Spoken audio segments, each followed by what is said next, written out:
Et je crois que ça a été démontré qu'aucun pouvoir conquis par les armes ne sert le peuple. Parce qu'il faut, il faut récompenser ces seigneurs de guerre-là et voilà quoi. Ce n'est plus l'intérêt du peuple qui est mis au centre de l'action. Voilà pourquoi nous, l'UDPS, malgré la tentation, nous n'avons jamais voulu prendre les armes. Oui, vous êtes vraiment, c'est un parti pacifique. Hein.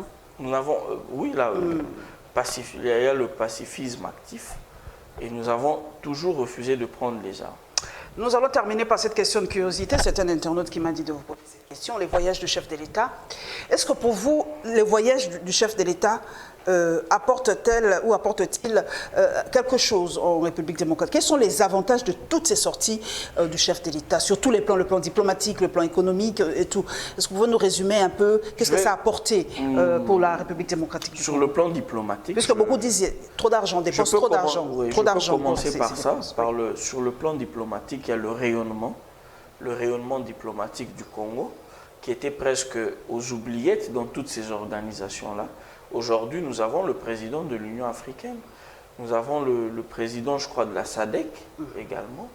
Alors, dans toutes ces organisations-là, il y a un quota d'engagement. Et je crois que ça, les recrutements ont déjà commencé.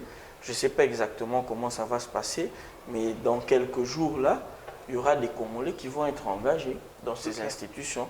Parce que la diplomatie agissante a fait que nous puissions à nouveau nous faire ressentir dans le concert des nations. Et quand on parle par exemple de dépassement budgétaire, il y a trop, les institutions sont trop budgétivores, qu'on doit vraiment baisser le coût. Qu'est-ce que vous en dites?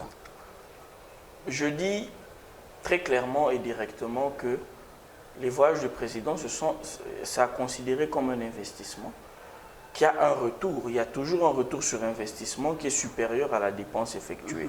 Nous avons eu des droits de tirage spéciaux avec le FMI. C'est le fruit de cette diplomatie-là. Nous avons également eu des facilités, toujours avec la Banque mondiale et le FMI. Nous avons également eu des contrats, des très importants contrats qui ont été signés, des contrats très importants qui ont été signés. Et c'est le fruit, c'est un retour sur investissement. Aujourd'hui, malheureusement, quand nous avons pris les rênes de ce pays, 85% des ressources du Congo servaient à payer les salaires. Et vous conviendrez avec moi que dans ces conditions-là, vous n'allez pas produire plus. Ça a un peu changé aujourd'hui? Mais justement, je suis en train de vous dire que c'est en train de changer. Okay. Mais il y a une théorie de la physique quantique que j'aime bien. C'est la théorie de l'immobilisme. Lorsque vous êtes longtemps resté dans une position, même lorsque vous êtes en train de changer de position, vous ne le sentez pas. Hein? Vous ne le sentez pas et vous avez l'impression que vous êtes encore dans la position initiale. Voilà. Et j'aimerais profiter de cette occasion pour dire à tous les Congolais, vous avez versé beaucoup de larmes. L'UDPS est là. Il y a des difficultés, mais vous allez sourire et vous allez fêter. Toute dernière question, toute dernière, c'est par rapport aux voitures, parce que les fameuses palissades. J'ai lu que les sénateurs aussi veulent leurs palissades et les administrateurs, ou les administratifs comme on dit au sein des deux chambres. Vous êtes membre de l'UDPS, je sais comment vous tenez au social et tout ça. Est-ce que c'est vraiment opportun que le chef de l'État octroie ces dons-là aux députés? Parce que beaucoup disent que c'est un don, d'autres disent que c'est un prêt. Une fois, je vais parler en tant que Congolais. Je vous en prie. Je vais dire je suis contre le train de vie excessif des institutions. Je suis contre ça. Et je suis de ceux qui pensent qu'il faut sensiblement réduire ce train de vie par tous les moyens possibles. Mais malheureusement, il y a des leviers qui sont constitutionnels. Il faudra peut-être un jour ou l'autre, je ne sais pas quand vous serez présidente peut-être, un référendum pour voir comment, déjà au niveau de la Constitution, cadrer les choses pour éviter que mais ces voitures-là étaient vraiment opportunes, tous ces millions dépensés pour ces véhicules. Non, mais je suis en train de me répéter. Ça veut dire, moi c'est un avis personnel, ici je ne parle pas en tant que cadre de l'UDPS, je pense qu'il faut à tout prix et en toutes circonstances éviter à ce que le train de vie des institutions soit exorbitant. Voyez-vous. Mais simplement, je vous fais remarquer à la même occasion, qu'il y a des mécanismes constitutionnels qui ne permettent pas de fonctionner autrement.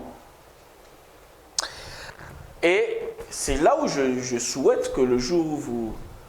C'est là où je souhaite que le jour où vous serez présidente de la République, vous puissiez organiser un référendum parce que le développement a un soubassement constitutionnel. Et quand je serai président, je ne passerai même pas par la loi des pères et de mères, parce que le président, l'actuel, a déjà dit non à cette histoire. Oui, pour terminer une anecdote. Toutes les forces sont utiles pour la construction du pays. Oui, je vous en prie.